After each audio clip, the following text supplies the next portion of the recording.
So many students tell me SAT math feels easy when they practice at home. But in the exam, even simple questions go wrong. So today I'll just try to explain how even a simple mistakes unintentionally done can also hamper your SAT score and you basically get stuck in that trap of a particular score. So hello everyone and welcome to my channel where basically clarity matters more than speed. So the only objective of this channel is to understand the importance of clarity more than the speed. So no fancy wordings, no animation. Let's begin with the topic. So I'll just try to quickly explain with a very quick example of a linear equation. Let's call this very simple equations as 3x plus 5 equals to 20.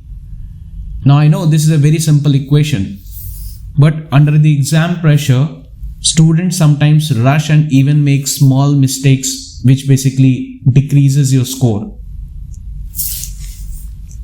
As an example, if I basically see this particular equation in front of me, so I know how to solve this just by simply using the method of transposition that we usually do. But sometimes under that exam pressure, unintentionally, instead of writing it as 15, we land up writing it as 10. So this is also even a kind of a mistake that we generally do. And that is how we basically create these kind of mistakes under the exam pressure and loss of clarity. So SAT does not require your speed. It does not test on your speed. That is what you need to understand. It always tries to understand or test your clarity under that particular exam pressure. So if SAT maths feels confusing, it's usually not because the maths is hard. It's usually because the clarity is missing. And we'll just try to fix that particular step by step for you. As an example, if I talk about this trendy problem from official SAT. Now in this problem, it's very well written that a window specialist charges $220 for the first 2 hours of repair plus an additional fee for each additional hours. The total cost for 5 hours of repair is already given as $400, which functions F basically gives the total cost in dollar for X hours of repair where X is greater than or equals to 2. Now this is a particular problem from SAT and most of you must have seen this problem and even done it in your previous attempt. So if you're confident about this, you can right now pause the video and just try to give this answer out. Otherwise, in this problem, we basically fail to read the word additional because right now, whatever I'm talking about in addition is going to be counted after the fixed charges that has been assigned. Right now, the question is asking about the X hours of work that we are basically doing right now. So for the total costing, this complete function for X is going to be written for this X hours. But the problem is, it's very clearly written that for the first 2 hours, I'm already going to pay the fixed charge of $220. So that means this is certainly something that I need to pay anyhow, even the work finishes before that 2 hours. But now you need to ask yourself, if the total amount of time that you considered in the starting was X and you already considered 2 hours out of the X thing, so what is basically left out? Because that word addition talks about the left out hours. So that's nothing but from the total, you just subtract that many that you have already counted. And this is supposed to be multiplied with the fixed time charge. Let's call it as A. But right now this additional working time fee is not known to me. So point is, this is the extra information which has been already given to you. So what is the use of this information? Might be this has been given for calculating this thing only for us. So let's try to do that. If for this sentence, it is written that for 5 hours of repair, it is given as $400. So that means the total cost that is paid to me is $400. But again, don't forget, for the first 2 hours, I definitely must have paid the fixed charge of $220. And then the left out, that is 3 hours, is to be multiplied with the additional time hours.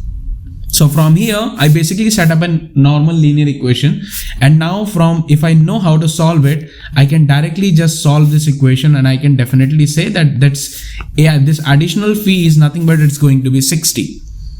So from here, if I just put up this now inside my original equation model made, I can definitely say that it's going to be f of x is equals to 220 plus x minus of 2 times of 60.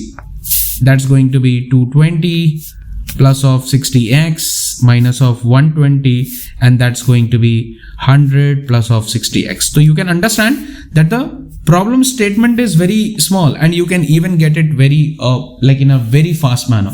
However, there are certain minute areas where we lag and we make these kind of mistakes. Next, if I talk about a general problem, like right now, this problem is related with the linear equations modeling. We all know how linear equation modeling basically helps in understanding the relationship setup between the variables. In this problem, it's already given that it's nothing but it's a temperature in Fahrenheit, and this is a temperature in Kelvin. It's given that the Kelvin scale has been increasing by 9.10 Kelvin. So what basically happens with the Fahrenheit?